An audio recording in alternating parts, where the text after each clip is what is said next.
Let's talk more about the effect on Alibaba specifically, as well as those day numbers.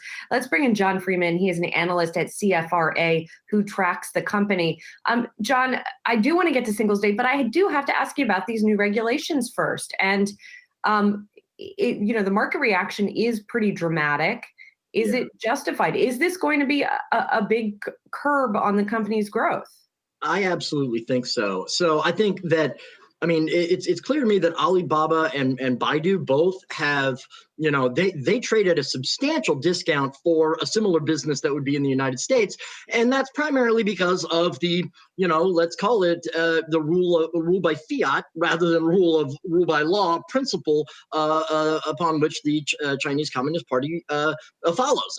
That's been well understood and was kind of, forgotten and so forth when Deng Xiaoping's reforms came in and laid a foundation for, more of a rule of law, how to resolve contract disputes, all of that stuff. I think Xi Jinping has really look to backtrack on that and to reassert control. And I think that's not good news, right? For innovation, that's not good news for what we normally think of as free market operation. And frankly, we had a little bit of that here in the United States as well. Although we have a process by which all of these changes can be made, whereas the Chinese Communist Party, the day before Singles Day, they throw down this, proposed changes and monopolistic practices. That's a pretty clear shot over the bow, and maybe even clip the side of the ship a little bit. John, isn't the other problem here too that Alibaba, JD.com, I walk down pretty much any street here in the U.S., Alibaba who? JD.com who? These companies have not been able to diversify their businesses outside of China. That's right. However, it does matter for, teachers unions and,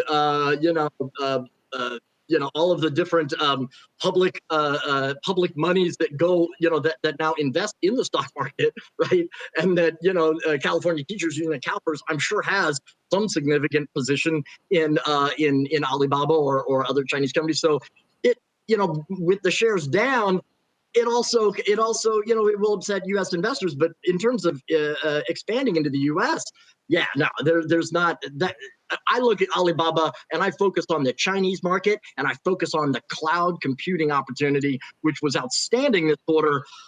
But I still have to keep a hold, and I reduced our target price from 305 to 280, just because a lot of it had to do with a lot of this increasing, I don't know how to put it, aggressive, anti-internet, policies by the CCP.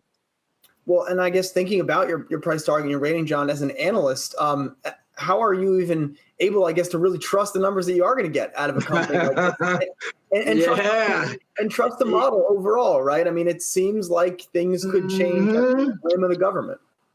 That's right. And people may have forgotten, there are some, if you just look at Alibaba's balance sheet or cash flow statement over, let's say, the last 5 years, there are all kinds of numbers moving all over the place. It is a really complicated, overly complex sort of capital structure. And, I don't know if there are any financial shenanigans, but it certainly raises a lot of questions and has always led me to, whatever trailing average multiple I use for the stock, I cut it by 15%, but just to build in all of that, to have all of that risk built in. I think Alibaba is a fantastic company, very innovative, but it's speculative. The stock is speculative. If you're putting, if you're investing in Alibaba, you're really, I think, taking a greater chance than your average investor would be tolerant of. I do want to ask about Singles Day, and I have to admit, John, I'm having a little trouble with the Singles Day numbers because they began at the beginning of November. So how do we do sort of like for like here, and how is Singles Day going versus prior years? Yeah, I think that it used to be more of a marketing event, where that the hype itself would then sort of have an afterglow for weeks or months or whatever, and get more people interested in Alibaba, and more people sort of habitually spending on it, equivalent to an Amazon Prime kind of situation. But now it's just, I think they're just either pulling in or pulling forward sales that may have already, would probably already occur on the Alibaba platform, given that it has such a huge market share, right? And that COVID-19 is really the catalyst that has accelerated e-commerce relative to overall retail, right? In China, which is now, I think, something like last number, I think pre-COVID, was it like 38% of Chinese retail is e-commerce, compared to something like 15, 16, 17% for the US. So it does matter, but Singles Day, I think, is more of that kind of, I think it's less meaningful now. Right. All right. Well, we'll keep watching it and see what effect all this regulation and proposed regulation has.